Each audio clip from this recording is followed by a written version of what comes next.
Abdullaxon II o'z saroyidagi bu iflos xiyonatni eshitganda nega jallod chaqirtirmadi?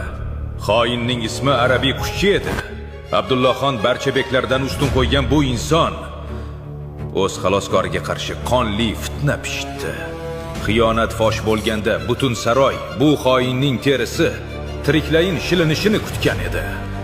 Ammo Abdullaxon dahshatli psixologik o'yin qildi. U jallodtig'i juda oson o'lim ekanini bilardi. Podshoh uni barcha boyligi va obro'sidan mahrum qilib, xuddi ko'zdan oqqan yosh kabi o'z davlatidan irg'itib tashladi. Barchaning nafrati ostida tiriklayin xor bo'lish erkak kishi uchun o'limdan-da og'ir jazo edi. Saroydagi xoinlarni shunday ezib tashlagan Abdullaxon ochiq jangda nimalar qilgan? Tasavvur qiling.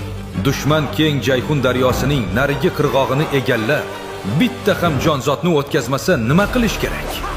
Abdullaxon butun daryoni olovga to'ldirdi. U yuzlab kemalarga nafт sochuvchi jallodlarni o'tkazib, dushman ustiga qanday qilib olov yog'dirdi?